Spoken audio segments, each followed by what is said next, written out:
One of the things that we say a lot when we lecture is you can't move where you can't move.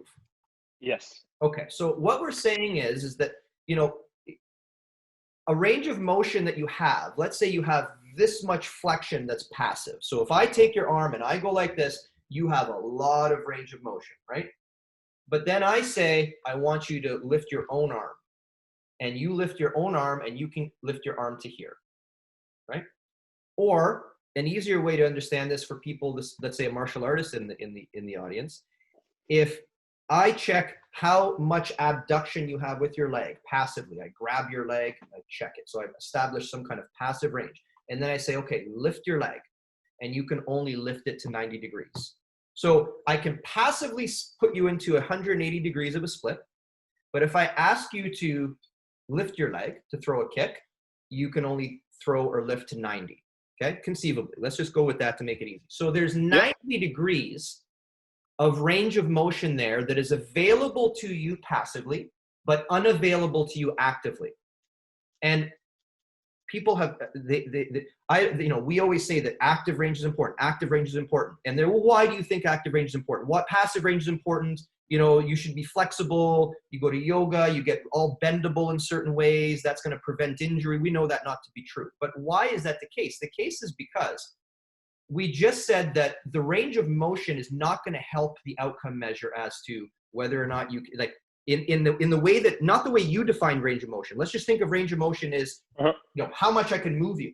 That outcome measure is not going to tell you if the person is safe in the range, whether they can execute in the range, whether they can move in the range, whether they understand. It's just saying that when I take your body, I can contort you under external force into a certain position. Now, you look at the research, you go, oh, it doesn't jive. People who have extraordinary ranges of motion passively don't seem to come into us with less pain. If anything, they still get hurt. Yeah, they still get hurt. So, okay, so what is in the literature, and correct me if I'm wrong, is that the execution of force, or i.e. strength, does directly have an ability to ward off injury. So if you were to say, like, what should I do to be less prone to injury? Would you agree that from a bird's eye view of the literature, saying the words "get stronger" would be justified?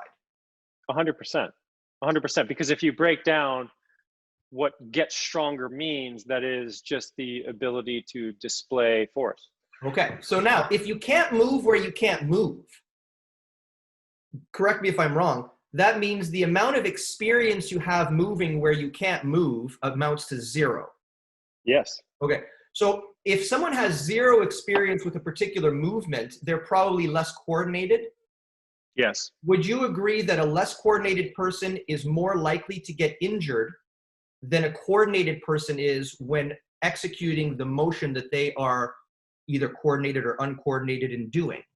So, yes. Okay, so if you can't move where you can't move, that means you can't execute force out there, so which means you can't defend yourself against injury, because we just said that to defend against forces, you have to be able to execute forces, but you can't move where you can't move, so you can't execute force where you can't move. And if you can't move where you can't move, you have no experience moving where you can't move, which means your nervous system doesn't know how to deal with variables because it has no practice in that range of motion. Yes. Okay, so if you're in the audience and you're wondering why we say active range of motion is so important, don't go to the research and go active versus passive ratio. I want to see another author who used that term.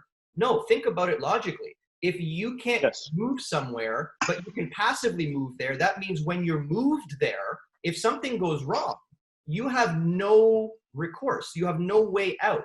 It's like a foam rolling thing. If you squat and you can only squat to 90 or less, and someone goes, just beat the shit out of your hamstrings on a foam roller for 20 minutes. And now all of a sudden you can get down to full depth.